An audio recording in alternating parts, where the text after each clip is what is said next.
Hi friends, இந்த வீடியோவில் நம்ம எதை பற்றி பார்க்க போகிறோம்னு பார்த்தீங்கன்னா Samsung Galaxy S20 plus 5G ஃபோனுடைய ரிவ்யூ பற்றி தான் பார்க்க போகிறோம். ஸோ ரிவ்யூனா இதனுடைய ஃபியூச்சர் இப்படி இருக்கும் அப்படி இருக்கும்னாலாம் நான் சொல்ல வரல.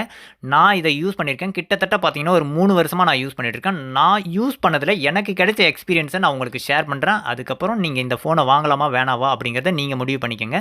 ஸோ அதில் நம்ம ஃபஸ்ட்டாக பார்க்க போகிறது பார்த்தீங்கன்னா இதனுடைய டிஸ்பிளேவை பொறுத்த வரைக்கும் பார்த்தீங்கன்னா 6.7 இன்ச் இருக்குது. ஸோ இருக்கிறதுலேயே நல்ல பெரிய டிஸ்பிளேவாக இருக்கும். ஸோ உங்களுக்கு வந்து யூஸ் பண்ணுறதுக்கும் ரொம்பவே ஸ்மூத்தாக இருக்கும். அப்புறம் இதனுடைய லேக் ஆகுதா இல்லையான்றதை வந்து நான் செக் பண்ணி காட்டுறேன் பாருங்கள். எனக்கு நான் யூஸ் பண்ணதுலேயே வந்து லேகே ஆனது கிடையாது. இது வரைக்கும் நான் இவ்வளோ நாள் 3 வருஷம் யூஸ் பண்ணியிருக்கேன். ஸோ இதில் ஒரு நாள் கூட லேக் ஆகுதுன்னு நான் ஃபீல் பண்ணதே கிடையாது.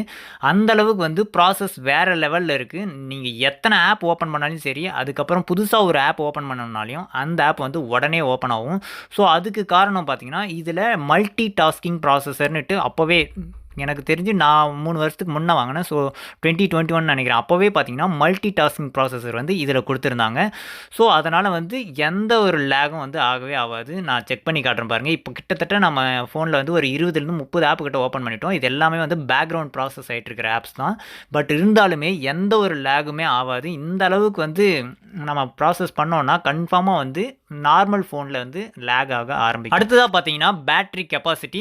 ஸோ இதில் 4500 மெகாஹார்ஸ் பவர் பேட்ரி கெப்பாசிட்டி கொடுத்துருக்காங்க. ஸோ இதனால் வந்து பேட்டரியும் ஓரளவுக்கு நல்லாவே தாங்குது. ஸோ நான் வாங்கினப்போ பார்த்தீங்கன்னா 1 டே ஃபுல்லாக 24 ஹவர்ஸ் வந்து நல்லாவே கேம் எல்லாமே விளையாடிக்கிட்டு அந்த மாதிரி யூஸ் பண்ணுற அளவுக்கு இருந்துச்சு. ஆனால் இதில் பார்த்தீங்கன்னா இப்போவும் பார்த்தீங்கன்னா 2 டேஸ் வரைக்கும் தாங்குன்னு போட்டிருக்காங்க. ஆனால் அந்த அளவுக்கெல்லாம் தாங்குறது கிடையாது. இப்போ பார்த்தீங்கன்னா ஒரு 6 மணி நேரம் தான் எனக்கு வந்து நல்ல பேட்டரி தாங்குது. அடுத்ததாக பார்த்தீங்கன்னா இதனுடைய ஸ்டோரேஜ். ஸோ நம்ம வாங்கினது பார்த்தீங்கன்னா 8GB 128GB ஸ்டோரேஜ் தான் வாங்கணும். ஸோ இதில் வந்து ரேமை வந்து எக்ஸ்டெண்ட் பண்ணிக்க முடியும். 8GB இருக்குது ஆல்ரெடி. ஸோ 8+8 வந்து 16GB வரைக்கும் ரேமை வந்து இன்க்ரீஸ் பண்ணிக்க முடியும். ஸோ அதனால் வந்து உங்களுக்கு இந்த லேக் இஷ்யூ வந்து எதுவுமே வராது. அப்புறம் இந்த ஃபோனை வந்து சுவிட்ச் ஆஃப் பண்ணிட்டு ஆன் பண்ணோம்னா டைமிங் நிறையவே எடுத்துக்குது. நான் இந்த ஃபோனை வந்து சுவிட்ச் ஆஃப் பண்ணிட்டு ஆன் பண்ணுறதுக்கு கிட்டத்தட்ட மினிமமாக பார்த்தீங்கன்னா 1.25 நிமிஷம் எடுக்குது. கொஞ்சம் ஸ்லோவாக தான் இருக்குது. பட் ஆனால் சுவிட்ச் ஆஃப் பண்ணிட்டு ஆன் ஆகிற வரைக்கும் தான் இந்த ஸ்லோவாக இருக்கும். அதுக்கப்புறம் பார்த்தீங்கன்னா நமக்கு நல்லாவே யூஸ் பண்ணிக்க முடியும். ஏன்னா இதில் மல்டி டாஸ்கிங் ப்ராசஸர் வந்து கொடுத்துருக்காங்க. அதனால் வந்து உங்களால் நீங்கள் என்ன ஓப்பன் பண்ணணும்னு நினைக்கிறீங்களோ அது வந்து லேக் இல்லாமல் ஈஸியாக ஓப்பன் பண்ணிக்க முடியும். அடுத்ததாக பார்த்தீங்கன்னா கேமரா குவாலிட்டி. ஸோ இந்த ஃபோனில் எனக்கு ரொம்ப பிடிச்ச அது ஒரு ஃபியூச்சர்னால் இதுதான், இந்த கேமராவோடைய குவாலிட்டி தான். ஸோ குவாலிட்டி 1% கூட நீங்கள் வந்து ப்ராப்ளம்னே சொல்ல முடியாது. அந்தளவுக்கு குவாலிட்டி கொடுத்துருக்காங்க. இது இன்றைக்கி நான் உங்களுக்கு செக் பண்ணுன்றதுக்காகவே ஒரு 3 ஃபோட்டோ எடுத்தது. ஸோ 3 வருஷம் கழித்து இன்றைக்கி எடுத்துருக்கிற ஃபோட்டோ. ஸோ இந்த ஃபோட்டோடைய குவாலிட்டியை பாருங்கள். ஸோ இது வந்து நார்மலாக இருக்கும்போது பிடிச்ச ஃபோட்டோ.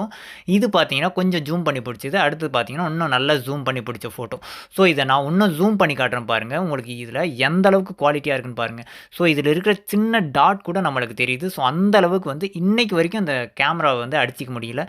அடுத்தது வந்து செல்ஃபி பார்த்தீங்கன்னா ஓரளவுக்கு நார்மலாக தான் இருக்கும். இது வாங்கினப்போ வந்து இன்னும் நல்லா இருந்துச்சு. பட் இப்போ வந்து ஓரளவுக்கு இருக்குது. ஸோ இது வந்து ஃபோட்டோ. அடுத்து வீடியோன்னு பார்த்தீங்கன்னா ஓரளவுக்கு கொஞ்சம் பிளர்ரான மாதிரி தான் தெரியுது. ஆனால் ஸ்டார்டிங்கில் ரொம்ப நல்லா இருந்துச்சு. அடுத்ததாக பார்த்தீங்கன்னா கேமிங் எக்ஸ்பீரியன்ஸ். ஸோ இந்த இது வந்து ஃபோன் கேமர்ஸ்க்கு எப்படி யூஸ்ஃபுல்லாக இருக்குமான்னு பார்த்தீங்கன்னா 100% அவங்களுக்கு வந்து ரொம்பவே நல்லாயிருக்கும். ஏன்னா இதில் வந்து 90 FPS கொடுத்துருக்காங்க. கிராஃபிக்ஸை பொறுத்த வரைக்கும் பார்த்தீங்கன்னா எக்ஸ்ட்ரீம் ப்ளஸ் வரைக்கும் இருக்குது. ஸோ நல்லாவே வந்து ஒரு கேமிங் எக்ஸ்பீரியன்ஸ் வந்து அவங்களுக்கு கிடைக்கும். ஸோ இதுக்குன்னு நம்ம கேமர்ஸ்லாம் பார்த்தீங்கன்னா ஹெட்செட் யூஸ் பண்ணுவாங்க. ஆனால் இந்த ஃபோனை யூஸ் பண்ணும்போது பார்த்தீங்கன்னா ஹெட்செட் எல்லாம் தேவைன்னு அவசியம் கிடையாது. ஏன்னா அந்தளவுக்கு அக்யூரேட்டாக அவங்க வர்ற மூமெண்ட்ஸ் எல்லாமே பார்த்தீங்கன்னா நல்லாவே கேட்குது. அதுக்கு காரணம் பார்த்தீங்கன்னா இதில் sound system, Dolby sound system கொடுத்துருக்காங்க. ஸோ அதனால் வந்து உங்களுக்கு எங்கே யார் வராங்கன்றது நல்ல அக்யூரேட்டாகவே தெரியுது. அடுத்து வந்து கிராஃபிக்ஸில் பார்த்தீங்கன்னா நம்ம புல்லட் சுடுறோம் இல்லையா, அது கூட அக்யூரேட்டாக தெரியுது. அதனால் வந்து நல்ல கேமர்ஸ்க்கு இது ரொம்பவே நல்ல ஃபோனாக இருக்கும். எனக்கே வந்து இது ரொம்ப சூப்பராக இருக்குது. அவங்களுக்கு சொல்ல வேணும், வேறு லெவலில் இருக்கும். அடுத்ததாக இவ்வளோ நேரம் இதனுடைய பாசிட்டிவ் தானே சொன்னோம். இதனுடைய நெகட்டிவ் என்னன்னு பார்த்தீங்கன்னா இதனுடைய ப்ரைஸ் தான். கிட்டத்தட்ட பார்த்தீங்கன்னா 80,000 கிட்ட வருது. இப்போவும் அதே ரேட்டில் தான் இருக்குது.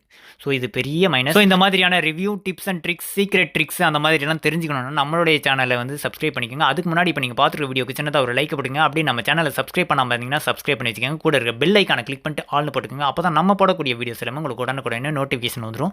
இந்த ரிவ்யூ நம்ம சொன்ன ரிவ்யூவில் ஏதாவது உங்களுக்கு சஜஷன் இருந்தாலும் சரி, மறக்காமல் கமெண்ட் செக்ஷனில் கமெண்ட் பண்ணுங்கள். நம்ம நெக்ஸ்ட் வீடியோவில் அதை வந்து இம்ப்ரூவ் பண்ணிக்கலாம். ஸோ அடுத்து இந்த ட்ரிக் உங்களுக்கு இந்த ரிவ்யூ வந்து பிடிச்சிருக்கு அப்படின்னா உங்களோட ஃப்ரெண்ட்ஸ் அண்ட் ஃபேமிலிக்கு வந்து ஷேர் பண்ணுங்கள். இது அவங்களுக்கும் வந்து ரொம்பவே யூஸ்ஃபுல்லாக இருக்கும். ஸோ மறக்காமல் இந்த வீடியோவுக்கு சின்னதாக ஒரு லைக் கொடுக்குங்க. Thank you friends.